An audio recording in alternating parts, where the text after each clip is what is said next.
তো বন্ধুরা, আমি আজকে দেখাবো কিভাবে আপনারা খুব সহজে একটা সাদার প্লাস করবেন। তো সাদার প্লাস করার জন্য প্রথমে এটাকে আমরা আগে এলোমেলো করি, এটাকে এলোমেলো করে ফেলি।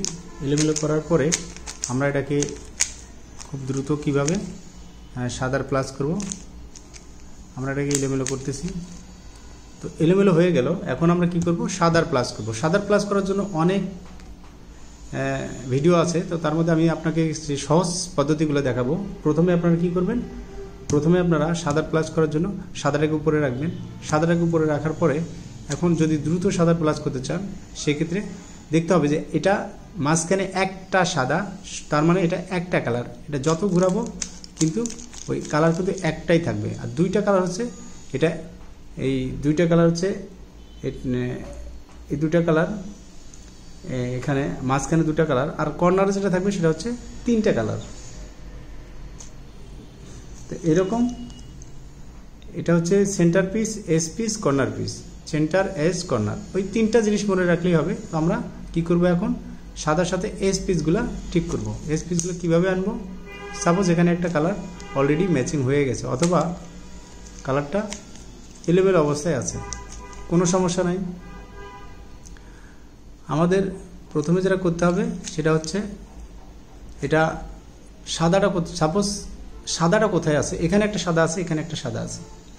সাপোজ সাদাটা আমার উল্টা ভাবে আছে, তো কী করবো, এটাকে একবার উপরে দিব, তারপরে এটাকে এর সাথে মিলিয়ে দেব, হয়ে গেল একটা সাদা। তো আরেকটা সাদা কোথায় আছে, এই পাশে আছে, এটাকে কি করব, নিচে দিব। একটা সাদা হয়ে গেল, আরেকটা সাদা এখানে আছে, নিচে দিলাম। নিচে দেওয়ার পরে সেটাকে আমরা কি করব, এই অরেঞ্জ কালার, সাদার সাথে যে সাদার সাথে ব্লু কালার আছে, ব্লু কালারটা কোথায় আছে, এটার অপোজিটে আছে ব্লু কালার। তো ব্লু কালার কাছে ব্লু কালারটা নিয়ে গেলাম, এটাকে উপরে তুলে দিলাম, হয়ে গেল। এটা অটোমেটিক ম্যাচিং হয়ে গেছে। আরেকটা কোথায় আছে, সাদার প্লাস করার জন্য আরেকটা, সাপোজ সেটা এখানে আছে, কিন্তু এই যে অরেঞ্জ কালার আছে এর সাথে, অরেঞ্জ কালারটা কোথায় আছে, সাদা লালটার অপোজিটে আছে অরেঞ্জ কালার।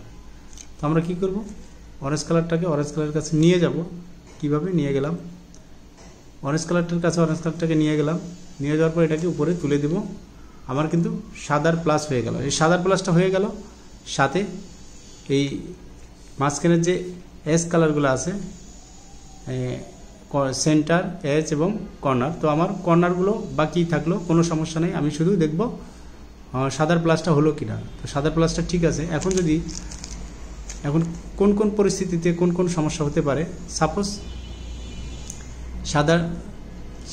এটা এরকম আছে, যদি এরকম থাকে, উল্টা হয়ে থাকে, এটাকে আমরা খুব সহজে কিভাবে সিধা করব বা সোজা করব, সেটাকে একবার ঘুরিয়ে দেব। ঘুরিয়ে দিলে এটা কিন্তু তখন কি হয়ে গেল, মাঝখানে চলে আসলো। আমরা এটাকে যদি নিচে দিই, এটাকে যদি ব্যাগে দিই, এটাকে আবার যদি ব্যাগে দিই, তার মানে এখানে কোনো কালার থাকলে সেটা ঠিক থাকবে এবং এটা ঠিক হয়ে যাবে। ঠিক হয়ে যাওয়ার সাথে সাথে আমরা দেখব যে এখানে রেড আছে, রেডটা আছে এদিকে অপোজিটে রেড আছে, তো কোনো সমস্যা নেই। এটাকে আমরা উপরে দেব, উপরে দিয়ে এইটাকে রেডটার সাথে ম্যাচিং করে ফেলবো। এটা কিন্তু একবার উঠে গেল, এটা কিন্তু এখানে দেখেন ম্যাচিং হয়ে গেল। এটাকে আবার উপরে তুলে দিলাম, তখন আবার কি হবে, এখানে একটা কালার আছে, সেই কালারটা, এই কালারটা আছে আপনার এই জায়গায়, আর এখানে যেটা আছে সেটা উল্টা হয়ে আছে। যদি উল্টা হয়ে থাকে সেটাকে আমরা কি করব, সাপোজ এরকম করে ঠিক করে নেব। ঠিক করে নিয়ে এটাকে আগের জায়গায় তুলে দেব, তখন আবার এটাকেও আগের জায়গায়, তার মানে আমার তিনটা সাদা চলে আসছে। এরপর আরেকটা বাকি আছে, সেটা এখানে যদি থাকে এরকম, সেটাকে আমরা খুব সহজে তুলে দিলে আমার কিন্তু সাদার প্লাসটা হয়ে গেল এবং সাথে কালারগুলো মিলে গেল। যদি এরকম পরিস্থিতি হয়, সাপোজ আমার তিনটা কালার, এই দেখেন আমার দুটা কালার ঠিক আছে আর দুটা কালার ঠিক নাই। দেখেন আমার একটা কালার, দুটা কালার ঠিক আছে সাদার প্লাসে, আর এই দুটা কালার ঠিক নাই। এরকম যদি পরিস্থিতি হয়, সেটাকে খুব সহজে কিভাবে আমরা সলভ করব, সেটাকে আগে একটা কালারকে আমরা, এই কালারটা কোথায় যাবে, এখানে যাবে, আর এটা এখানে আসবে। এটা একটু নিচে দিব, এই কালারটাকে ওই কালারের জায়গায় দিয়ে দিব, তখন আবার এটাকে কি করব, উপরে তুলে দিব, এটাকে এরকম দেব। তাহলে কি হয়ে গেল, আমার তিনটা কালার ঠিক থাকলো। এটাকে আবার উপরে তুলে দিলে কিন্তু খুব সহজে সলভ হয়ে গেল। এরপরে যদি আরেকটা পরিস্থিতি হয় যে আমার সাপোজ আমার কালার সবই ঠিক আছে, আমার একটা কালার ডিস্টার্ব আছে। তোমার একটা কালার কি ডিস্টার্ব আছে? আমার সব কালারই ঠিক থাকবে, আমার শুধু 1 2 3 সাপোজ আমার একটা কালার ঠিক আছে, তারপরে আমার 2টা কালার ঠিক আছে, আমি দেখাচ্ছি। একটা কালার ঠিক আছে, 2টা কালার ঠিক আছে, আর এখানে আরেকটা কালার আছে। তো 2টা কালার আমার ঠিক আছে, আর একটা কালার আমার 3টা কালার ঠিক আছে। সাপোজ 1টা 2টা 3টা কালার ঠিক আছে, আর একটা কালার ঠিক নাই। তো সেই ক্ষেত্রে কি করা যাবে? সেই ক্ষেত্রে যেটা করণীয় সেটা হচ্ছে আমরা এই কালারটাকে আগে কালারের জায়গায় দিয়ে দেব। কালারটাকে আমরা কালারের জায়গায়, আচ্ছা কালারটা কালারের জায়গায় দিয়ে দিলে তো কালার ম্যাচিং হয়ে গেল। এখন আমরা কি করব, একটা কালারকে আমরা এলোমেলো করে ফেলব। সাপোজ এটাকে এলোমেলো করে ফেলব, 1টা 2টা 3টা, তার মানে আমার কালার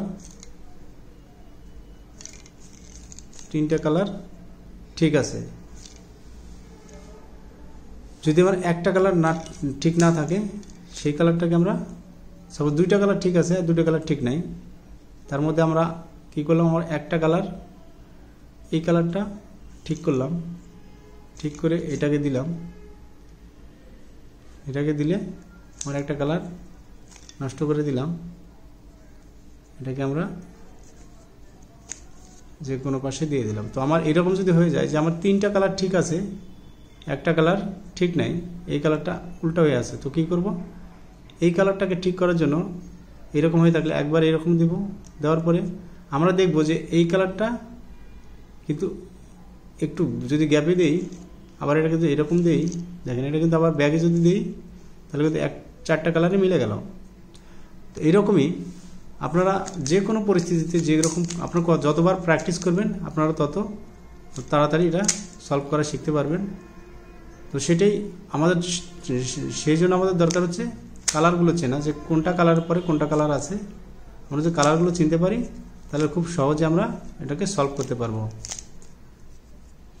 তো বন্ধুরা, একটা রিকোয়েস্ট করছি, যদি ভিডিওটা ভালো লাগে একটা লাইক দিবেন, যারা নতুন চ্যানেলটা সাবস্ক্রাইব করবেন, আর যারা অলরেডি সাবস্ক্রাইব করেছেন তাদেরকে অসংখ্য ধন্যবাদ।